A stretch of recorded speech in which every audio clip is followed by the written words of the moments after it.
IPL 2025 के इस 35वें मुकाबले में जोश बटलर का आया तूफान, जिसके आगे दिल्ली कैपिटल के गेंदबाज हो गए पूरी तरह से परेशान। जी हां दोस्तों, पहले तो प्रसिद्ध कृष्णा का गेंदबाजी में तूफान आया, जिसके चलते दिल्ली कैपिटल की टीम ने इस रोमांचक मुकाबले में मात्र 203 रन ही बना पाया। तो दोस्तों, कौन जीता दिल्ली कैपिटल और गुजरात टाइटन के बीच का यह रोमांचक मुकाबला? तो क्या है IPL 2025 के इस 35वें मुकाबले की गुजरात टाइटन और दिल्ली कैपिटल के बीच मैच की पूरी हाईलाइट?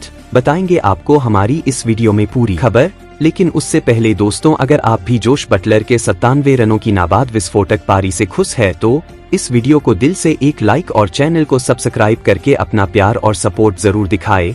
तो चलिए दोस्तों, वीडियो को स्टार्ट करते हैं। जैसा कि दोस्तों आप लोग जानते हैं कि आज दिल्ली कैपिटल और गुजरात टाइटन के बीच IPL 2025 का 35वां मुकाबला खेला गया, जहां पर गुजरात टाइटन ने टॉस जीतकर पहले बल्लेबाजी करने का फैसला किया, जिसके चलते दिल्ली कैपिटल के ओपनर बल्लेबाज अभिषेक पोरेल और करुण नायर मैदान में पारी की शुरुआत करने आते हैं और दोनों बल्लेबाजों ने मिलकर पारी की अच्छी शुरुआत करते हैं कि तभी 18 रनों के निजी स्कोर पर अभिषेक पोरेल अरशद खान का शिकार हो जाते हैं और कैच आउट होकर पवेलियन लौट जाते हैं। इस तरह से दिल्ली कैपिटल की टीम को 23 रनों के स्कोर पर पहला बड़ा झटका लग जाता है। फिर मैदान में KL राहुल आते हैं और मैदान में आते ही करुण नायर के साथ मिलकर विस्फोटक पारी खेलने लगते हैं कि तभी 4 चौके और एक छक्का की मदद से 28 रनों के निजी स्कोर पर प्रसिद्ध कृष्णा का शिकार हो जाते हैं और LBW आउट होकर पवेलियन लौट जाते हैं। इस तरह से दिल्ली कैपिटल की टीम को 58 रनों के स्कोर पर पहला दूसरा बड़ा झटका लग जाता है।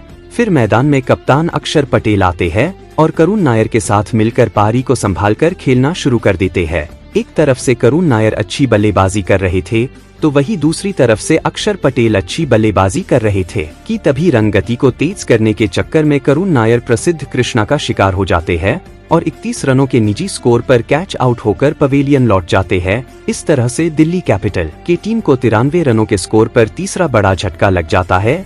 फिर मैदान में ट्रिस्टन स्टब्स आते हैं और अक्षर पटेल के साथ मिलकर पारी को संभालकर खेलना शुरू कर देते हैं कि तभी 31 रनों के निजी स्कोर पर मोहम्मद सिराज का शिकार हो जाते हैं और कैच आउट होकर पवेलियन लौट जाते हैं। इस तरह से दिल्ली कैपिटल की टीम को 146 रनों के स्कोर पर चौथा बड़ा झटका लग जाता है।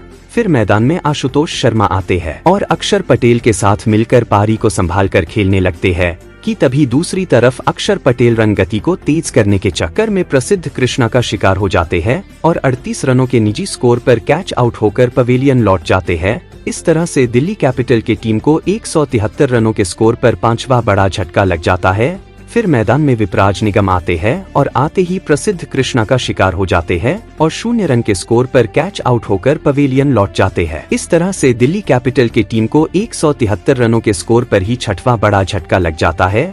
फिर मैदान में सब्स्टिट्यूट बल्लेबाज डोनोवन फेरेरा आते हैं और मात्र 1 रनों के निजी स्कोर पर ईशांत शर्मा का शिकार हो जाते हैं और कैच आउट होकर पवेलियन लौट जाते हैं। इस तरह से दिल्ली कैपिटल की टीम को 191 रनों के स्कोर पर 7वां झटका लग जाता है। फिर मैदान में मिचेल स्टार्क आते हैं कि तभी अंतिम ओवर के 5वें गेंद पर आशुतोष शर्मा 6 लगाने के चक्कर में साई किशोर का शिकार हो जाते हैं और कैच आउट होकर पवेलियन लौट जाते हैं। इस तरह से दिल्ली कैपिटल की टीम को 199 रनों के स्कोर पर 8वां झटका लग जाता है।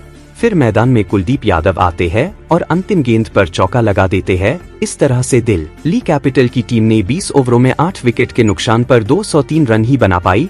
अब 204 रनों के लक्ष्य का पीछा करने गुजरात टाइटन के ओपनर बल्लेबाज शुभमन गिल और साई सुदर्शन मैदान में पारी की शुरुआत करने आते हैं और इनकी शुरुआत अच्छी नहीं होती है, क्योंकि दूसरे ओवर के चौथे गेंद पर शुभमन गिल रन लेने के चक्कर में रन आउट हो जाते हैं और पवेलियन लौट जाते हैं। इस तरह से गुजरात टाइटन की टीम को 14 रनों के स्कोर पर पहला बड़ा झटका लग जाता है। फिर मैदान में जोश बटलर आते हैं और आते ही पारी की शुरुआत चौके के साथ करते हैं तो वही दूसरी तरफ साई सुदर्शन भी विस्फोटक पारी खेल रहे थे। एक तरफ से जोश बटलर खतरनाक बल्लेबाजी कर रहे थे तो दूसरी तरफ से साई सुदर्शन। फिर रन गति को और तेज करने के चक्कर में साई सुदर्शन कुलदीप यादव का शिकार हो जाते हैं और 36 रनों के निजी स्कोर पर कैच आउट होकर पवेलियन लौट जाते हैं। इस तरह से गुजरात टाइटन की टीम को 74 रनों के स्कोर पर दूसरा बड़ा झटका लग जाता है। फिर मैदान में शेफेन रुदरफोर्ड आते हैं और जोश बटलर के साथ मिलकर पारी को संभालकर खेलना शुरू कर देते हैं तो वही दूसरी तरफ जोश बटलर विस्फोटक अंदाज में बल्लेबाजी करने लगते हैं और अपने अर्धशतक को पूरा करते हैं।